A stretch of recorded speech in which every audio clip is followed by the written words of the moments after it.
Lincoln, and I got extremely angry at this man. You know, you can't. It's going to be tough to beat, Mr. Senator. It's going to be, John. It's going to be very tough to beat Washington and Lincoln, but we're going to give it a try, right? Hey, they didn't put out 8 wars, 9 coming. All right, we put out 8 wars, and the 9th is coming. Believe it or not.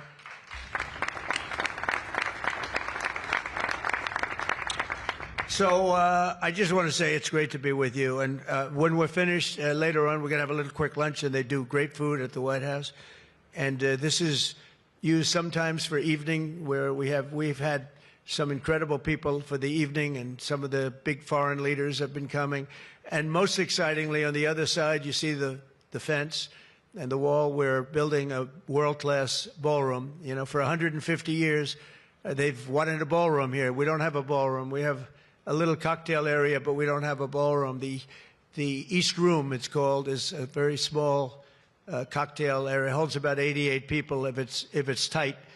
And I said, if I do this again, I'm going to get a ballroom built, and we're putting up our own money. With the government is paying for nothing. You probably hear the beautiful sound of construction to the back. You hear that sound? Oh, that's music to my ears. I love that sound. Other people don't like it. I love it, Josh. I think when I hear that sound, it reminds me of money.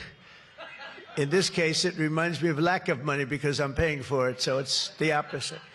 But it's going to be one of the most beautiful ballrooms anywhere in the world, and it's going to be able to take care of tremendous things. When you have, as an example, I'm going to see President Xi in 2 weeks. I'm going over to South Korea. We're going to meet in South Korea. We're going to talk about a lot of things. They want to discuss the fact that they're paying 157% tariff. It's a little higher than they thought. And we're doing very well. I think we're going to do well in that negotiation. We've done well, as you know, with Japan, with South Korea, with Europe. The European nations got together. We made a deal. And it was all based without the tariffs. You could have never made the deal. I'll tell you what, tariffs equal national security. Remember that. Tariffs equal national security. You got to remember that. And they also equal wealth for our nation, because we've taken in hundreds of billions of dollars in a very friendly manner, given to us by nations that used to take it from us. And they used tariffs on us. We never used it on them because we were foolish, or we were led by people that weren't business people. But it really does. It equals national security. And I wouldn't have put out, I mentioned 8 wars, 9 coming. Of the 8, 5 were based solely on trade and tariffs. India, Pakistan were going at it. 2 nuclear powers, and serious nuclear. 7 planes shot down. They were ready to go, and I called them up. I said, you go to war, and we're not doing a trade deal. And they said, well, what does one thing have to do with the other? I said, it has a lot. You're nuclear powers, and if you do it, we're not doing a trade deal. And 24 hours later, they called me, we have decided not to do it. We stopped the war. We stopped a potential disaster, a nuclear disaster, because of trade. And it's been really amazing. But the tariffs have made us a wealthy country. They've given us tremendous defense. They've given us things that we can do for other countries, very positive. But again, really, it's national security, it's national defense, and they are so important. And it's incredible that presidents, for the most part, didn't know how to use them, when to use them. If you go back, you'll see some of the presidents that were the most successful were believers in tariffs. And I even see foreign countries now that we are doing very well with taking ads. Don't go with tariffs. They're taking ads. I saw an ad last night from Canada. If I was Canada, I'd take that same ad also. But they're actually on television taking ads. But I do believe that everybody's too smart for that. We have a very, very big and important case coming up. We should win the case based on the legal merit. We should also win the case based on all of the things I just said. But we're a wealthy country again. Last week, as you know, they found $31 billion. They came to see me. Sir, we found $31 billion. They said, we don't know why. I said, was this a good find or a bad find? It was a good find. It was a plus 31. We're used to finding negative 31s, right, for the last 30 years. I said, check the tariff shelf. Well, those tariffs haven't kicked in. Yes, they did. They kicked in 2 months ago. Check it. He comes back 2 hours later. Sir, you were right. We have an additional 31 billion, not million, Lindsay, billion, that we just found from tariffs. They kicked in earlier than we thought. You were right.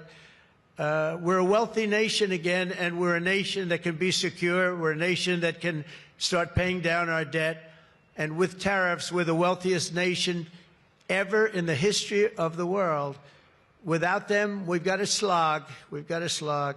But remember this, other nations, including China, Japan, European nations, they used tariffs against us for many years. That's why we owe $37 trillion. That's why. But they used tariffs very successfully against us, and we had presidents that never fought it.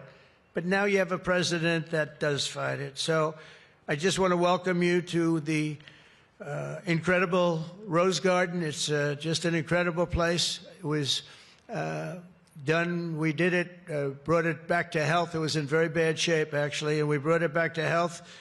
First Lady Melania did a fantastic job on it. The surrounds and everything, it's all brand new wiring. You know, underneath there's a lot of wire, a lot of things. Everything brand new, everything beautiful. The only thing we did is we had to get a hard surface here because nobody could use it because of the grass. So I just want to welcome you, and I hope you're going to be here a lot. We're going to use it for meetings. We're going to use it for press conferences. Now we can use it. It was unusable before, and now we can use it. But everything that you see was redone. All of this was redone, and the whole White House is being redone. Some of you came through what they call the Rose Hall. They call it different names, but you probably noticed, I don't know if you came through this door, did you notice the white marble floor that was put there? That was made out of Home Depot tiles, about 1 foot by 1 foot. They were all broken, about 30 years old. And I replaced it with book-matched marble, paid for by your friend, President Trump. It's like, it's amazing how people like it when you say you paid for it. When I say I paid for it, they say, oh, I love it. But it really, they did a beautiful job. They're great talents. They're very talented marble people I have. And they replaced it with beautiful Paradiso marble and statuary marble. And it's really, really beautiful. I want to thank the outstanding leadership team. And you really do have that. Majority Leader John Thune, who's been my friend. He really has done an amazing job. Thank you, John. Thank you. Done an amazing job. I didn't get to know John as well in the first term, and I've gotten to know him very well over the last 9 months, John, and you're doing a fantastic job. Thank you very much. Really great. Majority Whip John Barrasso, who's an outstanding man. Thank you, John. Thank you. Great guy, too. Conference Chair Tom Cotton. He loves that military. He loves it. He loves the military. Policy Committee Chair Shelley Moore Capito. Shelley, thank you very much, Shelley. Vice Chair James Lankford. Very good, James, thank you. And you know, we have everybody but one person here. You know, everybody showed up. I figured you'd have like, I'd say 40 would have been a good number, right? We have everybody. We're just missing one person. You'll never guess who that is. Let me give you, he automatically votes no on everything. He thinks it's good politics. It's really not good politics. He's an automatic no. But I don't know. Look, if he wanted to come, I'd probably let him come, right? I'd let him come. Begrudgingly, but would let him come. And National Republican Senatorial Committee Chair, an unbelievable guy, Tim Scott. You know, Tim, I shouldn't say it because it's so, I don't know if it's going to be. But Tim ran, and he was very effective and very good. But he was on the debate stage and everything else. He was good just because he's good. But he wasn't as good as I thought he was. And when he got out of the race, he endorsed me almost immediately.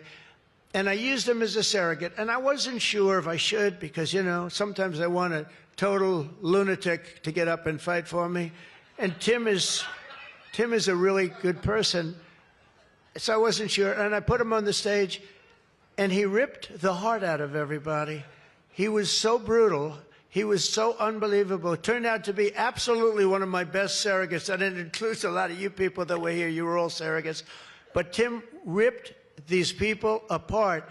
And after watching 2 or 3 times, then I wanted him all the time, right, Susie? I said, I want Tim Scott, get up there.